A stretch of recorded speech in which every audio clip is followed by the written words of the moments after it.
Mesdames, Messieurs, bonjour, bienvenue dans l'autre direct, émission spéciale pour l'ouverture du musée des Confluences. Nous sommes ici d'ailleurs au sein même du musée, au rez-de-chaussée, et avec moi deux invités pour le prix d'un d'ailleurs. Vous avez Hélène Lafont-Couturier, bonjour, vous êtes bien sûr la directrice du musée des Confluences, et puis avec moi également Bruno Jacomi, vous êtes le directeur scientifique du musée.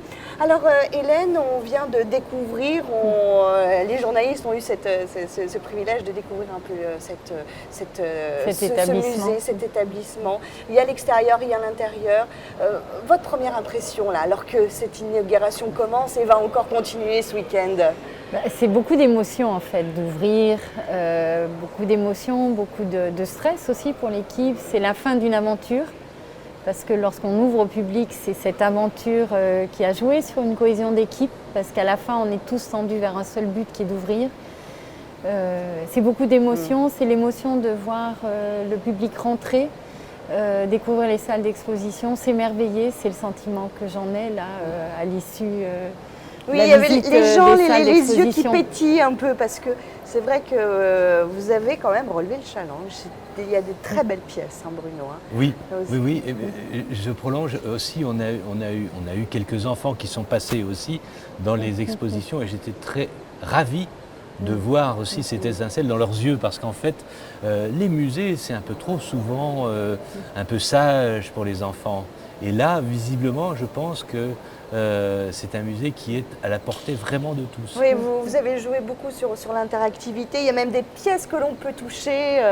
Voilà, c'est vraiment c'est quelque chose finalement. Les pièces vont vers le visiteur. On n'est pas là que pour regarder. On n'est pas là que pour regarder, on est là pour comprendre. On est là pour avoir une émotion, parce que de l'émotion naît la compréhension ou l'envie de comprendre. J'ai traversé les salles cette semaine avec une jeune femme qui n'est pas du tout attirée par les sciences naturelles. Et lorsqu'elle est rentrée dans la salle sur les espèces et qu'elle a vu la vitrine des oiseaux, elle m'a dit « c'est incroyable, la présentation me donne envie d'essayer de comprendre ». Et je me suis dit, c'était un merveilleux témoignage qui vient en illustration de ce que l'on a voulu faire et du rôle du musée aussi. Bruno, vous voulez ajouter quelque chose? Oui, non, mais cette aspiration à la connaissance qui passe par l'émerveillement, c'est le cœur de notre métier finalement. On cherche toujours à essayer d'abord d'attirer, d'avoir les pièces les plus belles, les plus spectaculaires, de mettre du mieux possible en valeur, pour ensuite pouvoir inviter le visiteur à regarder autour, peut-être des pièces plus modestes, mais qui finalement sont tout aussi importantes. Et petit à petit, le visiteur va être porté par les objets, et je crois que le dialogue va pouvoir s'instaurer entre lui et les collections qui s'exposent. Alors on va commencer un peu notre visite un peu virtuelle de ce musée. Première salle, il y a 4 salles déjà pour le parcours permanent. On va parler du parcours permanent. Première salle, les origines. Les origines, les récits du monde. Origines, les récits du monde, voilà. Et il faut savoir que chacune des salles d'exposition a été confiée à un scénographe spécifique, ce qui est aussi une des particularités du musée des Confluences. Il y a peu de musées qui font ce choix-là. Et chacune des scénographies offre une expérience, un parcours de visite qui est en lien vraiment avec le discours qui est tenu. Donc pour Origine, en fait, c'est une exposition où on remonte le temps. C'est ça, oui. Ce qui est... On fait le tour, et la scénographie est d'ailleurs avec ses cercles concentriques où vraiment on revient au comme centre. Une ammonite. Comme une ammonite. Et on commence effectivement avec la présence sur Terre de différentes humanités et on remonte de façon concentrique jusqu'au Big Bang quasiment. Voilà. C'est ça. Donc on a aussi par exemple dans cette salle des fameux squelettes de dinosaures. Ben oui, parce que évidemment c'est une part importante de... Qui n'était pas au musée Guimet, ça il faut bien le rappeler. Ça a été racheté. Ça, il y avait le mammouth. C'est la légende. Il y avait le mammouth qui est toujours là. Qui est toujours là, le mammouth de Choulan. Voilà, avec des défenses toutes neuves parce que les autres étaient vraiment trop abîmés. Mais c'est vrai que les dinosaures, le dinosaure et le mosasaure sont des pièces que nous avons acquises, des pièces d'une haute valeur scientifique, mais aussi très impressionnantes. Il y a aussi, quand on arrive dans la salle, il y a la représentation aussi de ces en tant que femmes. D'humanité, mais ça c'était le choix d'avoir choisi des femmes, c'est le comité scientifique et notamment Pascal Pic qui a beaucoup insisté pour que l'homme préhistorique au musée soit représenté par des femmes. Donc effectivement, nous avons Néandertal, Sapiens et puis Madame Flores, de Flores en fait, Voilà. qui vient d'Indonésie et qui effectivement a un nanisme qui est lié à son isolement insulaire. Voilà. Et elles sont très frappantes lorsqu'on arrive, effectivement, elles interpellent le visiteur. Exactement, tout à fait. Deuxième salle, hein, on continue la petite visite. Là, cette fois-ci, c'est les espèces. Voilà. Espèces, la maille du vivant. Mm. C'est une exposition qui observe en fait le maillage du vivant, l'Homo sapiens au sein de cette biodiversité, de cette maille complexe. Et là, la scénographie, en fait, qui est due à Z Casalas, en fait, tisse justement, enfin, le parcours est structuré par cette maille qui tisse aussi de façon métaphorique, en fait, les liens entre les espèces. Alors là, quelles sont les pièces qu'il faut retenir? Enfin, j'allais dire, vous allez me dire, il faut toutes les retenir, mais voilà, quelles sont les... Non, je crois que il y a des pièces qu'on a plus particulièrement mis en avant. Bon, évidemment, on est accueilli par un sphinx. Un Le sphinx, sphinx, c'est oui. relativement familier encore, je dirais. Mais à côté, quand on voit l'ensemble de momies animales, c'est déjà plus courant, beaucoup moins courant, parce que les gens ne connaissent pas en général la momification de crocodiles, d'insectes, de chats, de chiens, de C'est vrai. veaux, etc. Et après, il y a comme ça, c'est un parcours comme partout qui est assez rythmé entre des moments où l'on va rentrer dans des ensembles de pièces, on prend son temps, et puis d'autres moments où on est saisi par une coiffe amazonienne extraordinaire. Mais à chaque fois, ce sont des pièces qui posent question. C'est-à-dire, mais pourquoi on vous présente ça aussi? C'est pour dire, à un moment donné, ben, mettez-vous dans la peau de l'Indien d'Amazonie. Pour lui, l'homme n'a pas la même place dans l'univers que nous, Français. Là-bas, l'homme est un animal comme un autre, mais en plus pas très bien fichu, beaucoup moins beau que les oiseaux, qui n'arrivent pas à se reconnaître l'un l'autre d'une tribu à l'autre. Donc, il va se parer des plumes de l'oiseau. Bon, on peut raconter plein d'histoires comme ça. Et voilà, et après, on va s'immerger effectivement dans les oiseaux, dans les papillons, avec des... Je pense aux papillons, ce qui est intéressant, c'est que papillons et insectes, puisqu'il y a de plein oui, il y en a plein, on a oui, des comme ça. centaines de spécimens dans une vitrine. Et après, vous avez à côté un dispositif avec un écran qui vous permet de pouvoir identifier exactement. et comprendre que là-dedans, derrière une mise en scène très, très esthétique, il y a un discours très, très solide qui va vous permettre, si cela vous tente, d'aller en savoir plus, quoi. Troisième salle, Hélène, c'est la société. La société, c'est société. le théâtre des hommes est en son sous-titre. Et cette exposition, en fait, elle interroge la formation des sociétés à travers 3 grands thèmes qui sont organiser le territoire, mais la société aussi, échanger, et puis créer. Créer, c'est ça. Voilà, avec une scénographie un peu de type amphithéâtre, où le visiteur, en fait, n'est pas dans un parcours contraint et où il peut aller au gré de ses attirances. Voilà, par l'accélérateur de particules. Accélérateur de particules, ça c'est... Oui, c'est un objet un peu symbolique, il est tout au fond de la salle. À la fois, c'est notre imaginaire, c'est Black et Mortimer, c'est ça. Tout ça. Et là, il nous sert à dire, aujourd'hui, la science, ce n'est plus quelque chose qui se fait dans son petit coin, tout ça, c'est par des échanges internationaux, voilà, ça met en... Exactement, d'une certaine manière, comme les monnaies ou les poteries que l'on va avoir devant, et subitement on part de France et on va se retrouver en Afrique, en Océanie, au Japon, où on va retrouver une armure de samouraï. C'est ça. Et on se promène avec, c'est presque un peu le jeu j'en ai marre, marabout, bout de ficelle. Oui. On peut se promener comme ça, on part d'une idée à l'autre et on navigue. Et là, on n'a pas un parcours proposé. On se promène, on fait ce que l'on veut, on se laisse guider.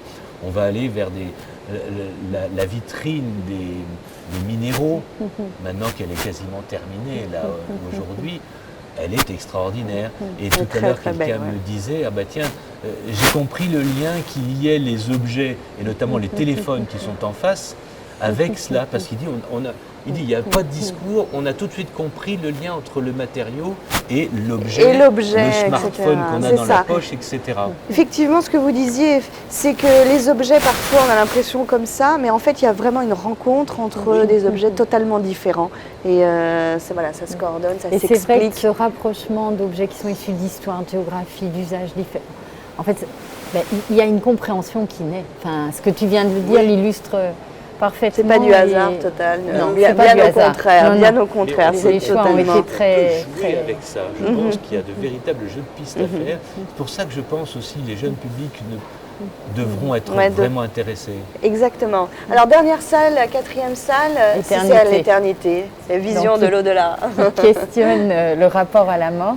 Là, dans une scénographie encore différente, où on est plutôt sur une sorte de parcours en chapelle, avec des parois qui reprennent l'idée du moucharabier, mais où les percements ont été faits c'est un peu perdu d'ailleurs. En s'appuyant sur une constellation en fait, réelle.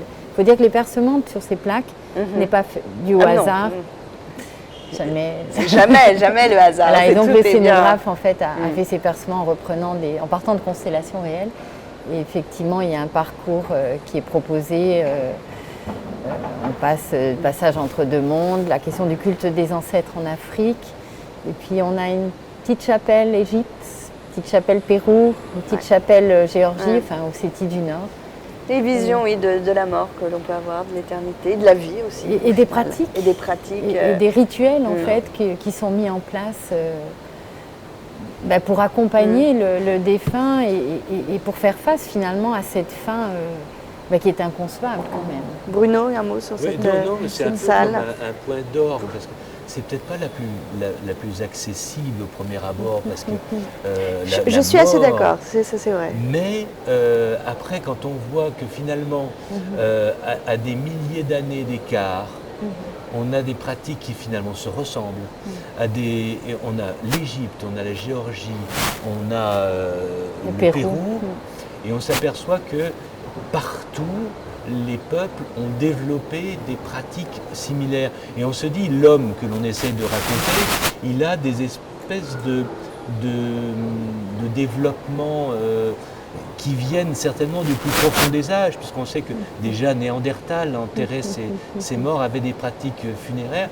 Et je trouve que ça nous relie, ça nous donne vis-à-vis des peuples de la Terre une familiarité, des liens qu'on a trop tendance à oublier. On voit toujours l'autre comme quelqu'un de lointain. Finalement, fondamentalement, on est tous pareils, on est tous la même espèce. C'est un petit peu c'est un message un peu humaniste et philosophique si l'on veut.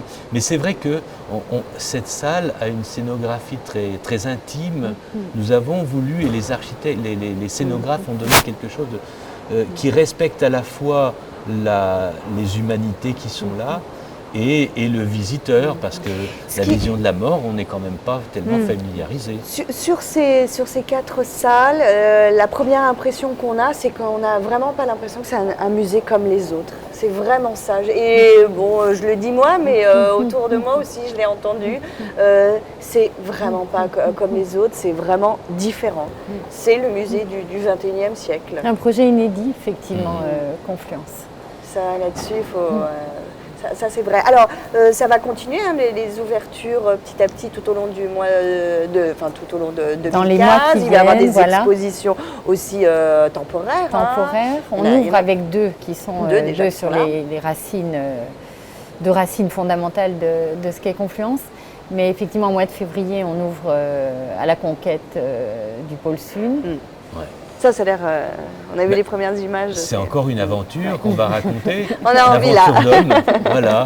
Ouais. Parce que vous avez près de plus de 2 millions d'objets que vous conservez. Évidemment, tout n'est pas mis, mais petit à petit, on va les voir apparaître justement à travers ces expositions au gré temporaires. Des expositions, ça va être... Ou dans le cadre de la programmation il faudra revenir et revenir. Il se passera toujours quelque chose au musée. Voilà, voilà. Pour les enfants aussi, des choses, comme vous dites, c'est vraiment adapté la aux programmation va pour les enfants, la programmation spécifique d'ateliers pédagogiques démarrera en février.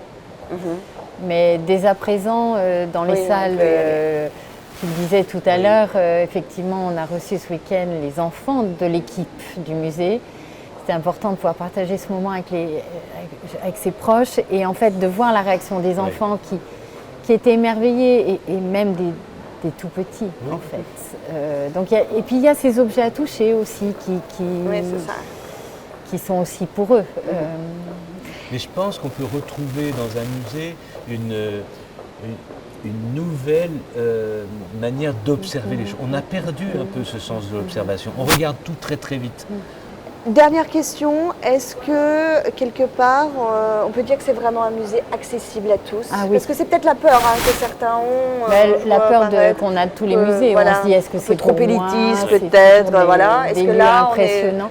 Là, c'est un musée vraiment pour tous les publics, c'est un musée qui se veut populaire. Populaire, aussi. Enfin, je veux c'est dire, ça. Si vous voulez un musée populaire, Bah, c'est sympa.